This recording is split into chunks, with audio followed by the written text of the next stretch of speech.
Do you know where you're going? Do you know where you're going to today, Phil? You're going to your favourite place. You are.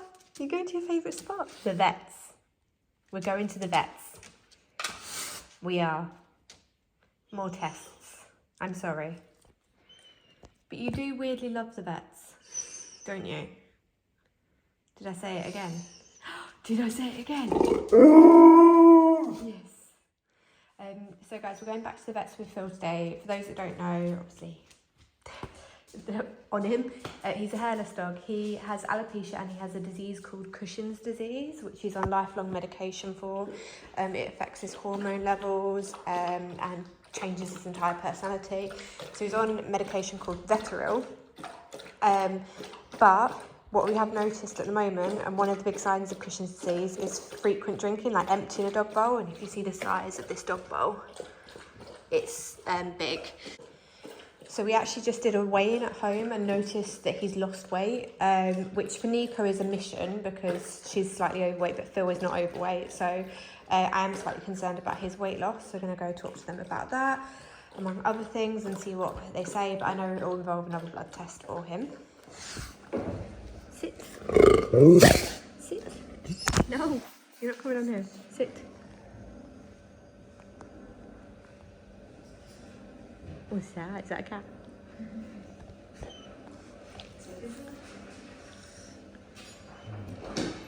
Sit. Excuse you?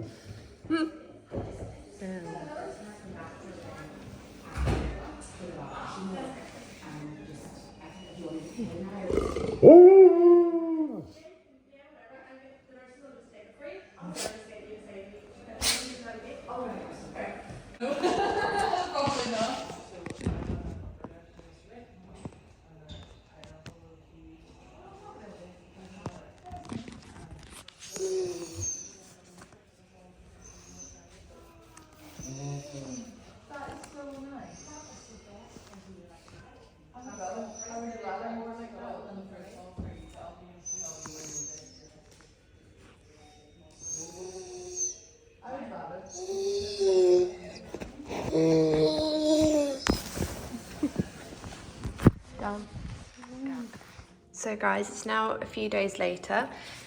This is where Phil had the IV drip going into him. It's an ACTH stimulation test that he gets done, I think. And the results weren't good this time. So he's been treated, thank you Phil, for Cushing's for the last just over a year now. And we do, I think it's every 3 or 6 months, just based on if we or the vet's got any concerns, blood test, this ACTH stimulation test, just to check his levels. Well, you're not acting poorly. That's rubbish. You've had your dinner. You cheeky monkey. And today the results came in and he is immunosuppressed now, which means that he is overdosing on his medication. And I guess that's why we do the regular blood tests, because we don't want that to happen.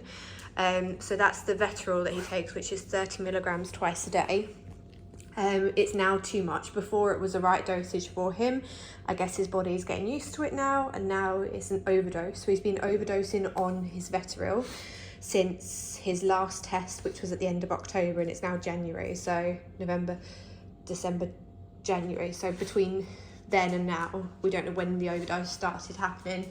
He's only had the diarrhea, which is the first sign, for about a week.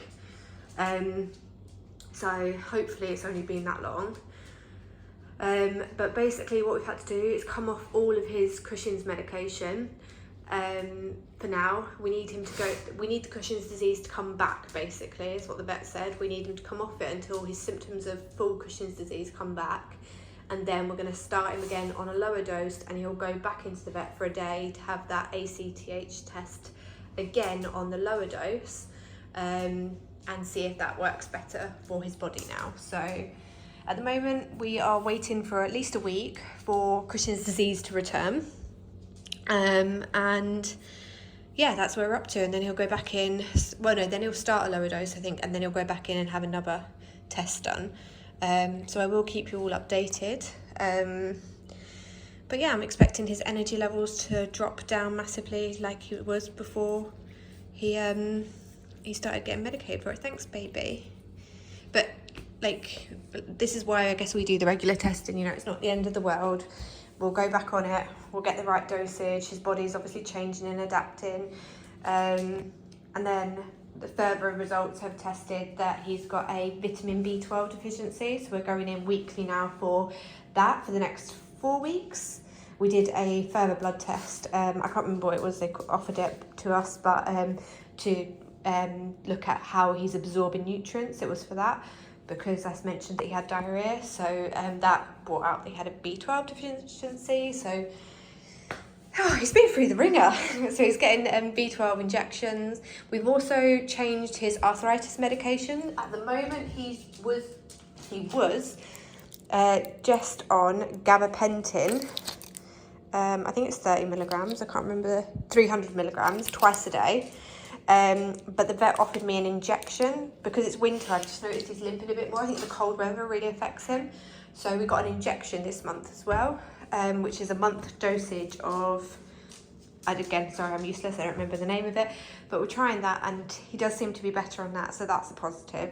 So yeah, he's getting all sorts for his arthritis, he's got a B12 deficiency, and we are making him have Cushing's disease again and not treat him for it for a week to just figure out his levels. I hope that the next video I do on Phil's health will be more positive. But yeah, I'll do another one in about 1 or 2 weeks. We just have to wait for all the symptoms to come back for Cushing's disease, and then we'll go back into the vets. So it's just a watch and wait at the moment. No more to tell you. But yeah, thank you guys so much for watching. If you do have any questions, if you are thinking your dog's got Cushing's disease, I can do a more in-depth video on it. But yeah, just let us know in the comments below. Thanks everyone.